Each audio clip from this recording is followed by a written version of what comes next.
Buddha and his disciple Ananda were traveling together, weary from their journey. They were eager to reach the next town before sunset, but were moving as quickly as their tired bodies allowed. Buddha, being older, and Ananda, not much younger, worried they might have to spend the night in the forest. On the way, they encountered an old farmer working in his field. They asked him how far the town was, and the farmer reassured them, saying, "Not very far, just 2 miles at most. You'll reach it soon." Buddha smiled, the old man smiled, but Ananda, puzzled, couldn't understand their amusement. After walking 2 miles, the town was still nowhere in sight. They grew more exhausted. This time they met an old woman collecting wood. Ananda asked her how far the town was, and she responded similarly, "Not more than 2 miles. You're almost there, don't worry." Buddha laughed again, as did the woman. Ananda, bewildered, asked himself why they were laughing. Another 2 miles passed, and still there was no town. They then came across a third person who gave them the same answer. 2 miles. You'll reach it soon." This time Ananda had had enough. Dropping his bag in frustration, he said, "I can't go any further. This is pointless. 3 times we've been told it's 2 miles, and still we're nowhere near."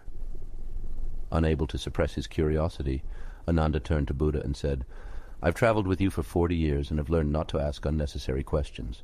But now I must ask, why did you laugh with all those people who said the town was just 2 miles away? What was the meaning of this?"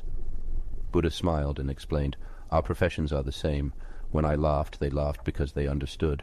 Like me, they aim to keep people encouraged. By saying just 2 miles, they were helping you keep moving. If they had told you the truth from the start, that it was much farther, you would have given up. But with 2 miles at a time, a person can cover great distances." Buddha continued, "These people weren't lying. They were being compassionate. They pushed you forward bit by bit. If we had met a few more like them, we would have reached the town. But now you've dropped your bag, and that's okay. We can rest under this big tree. The town is still not 2 miles away, but you see, life works this way." He concluded, "In life we should encourage one another. It's not deceit, it's empathy. When someone's journey is tough, we don't tell them how far they truly have to go. Instead, we urge them to keep going just a little further.